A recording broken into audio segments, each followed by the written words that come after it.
And then we can also hear from the minority. They say that some big companies and state institutions are not paying their bills. The reason why ECG is unable to collect that much. And that for me is at the crux of the issue. I am on a prepaid meter, and I make sure that I even buy excess of what I need, because I don't want the situation where my light will go off in the middle of the night and I don't know what to do. So I always have excess amount of money on my prepaid. And some have suggested that the prepaid meter constitutes one major step to address these financial issues, you know, with ECG. But here's the case: we have state-owned enterprises, ministries that are also not paying what they consume. Government says we'll bring in the private sector to undertake some operations of ECG. What, in your view, should be the way forward to make ECG more potent in delivering on this mandate? For me, I believe that the managers of the distribution utility should be held more accountable than they are being held at the moment. And it is not just today. You recall the battle that the previous PRC board were having with the board of ECG. Right. The people at ECG, the top management let's face it, in any private business, if you are unable to collect more than a certain amount, there are key performance indicators that you give to the people. Let the person sign on to that and say, if I'm not able to deliver, I would allow myself to be fired. There are people who are taking their salary, full salary, bonuses and packages, but the system is not getting better.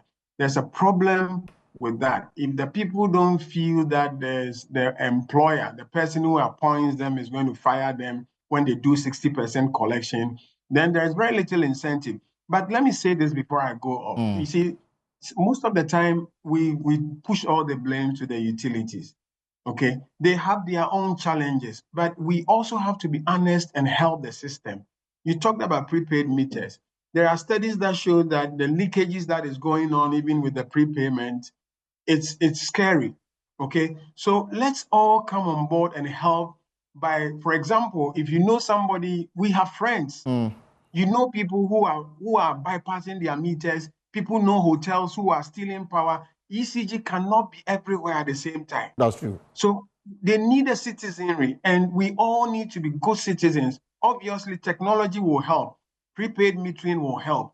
But the cost of one prepaid meter, it's so high. It's so high that they need money to bring in those meters as well. And when they are doing that, that is capital expenditure that PRC will have to add it to their tariff proposals and allow them to recover over a period of time. There are no free lunches here. Right. There are problems with the system, but we also need to help them. If you're on credit meters, go pay your bills. It's true that you might not receive your bill, but you know that if you use electricity, go pay your bill so that at least they have sufficient money to do that. But briefly, the reason why government is not able to hold the MMDAs to account is that you take the universities, for example. If you want them to all go prepaid metering, they need enough money to be able to be paying for the electricity. Meanwhile, the academic user fee that the universities are charging the people, there's a cap. Government says that you can't go beyond this amount. The reason why Kolebu can't pay its electricity bill is that if I take the true cost of keeping the electricity on and add it to the bill that patients are supposed to pay, that is when I'm able to collect enough and pay my electricity. So if I'm not collecting enough because government has imposed a cap on that, then all they do is that when they have the money, they use it to buy the essentials.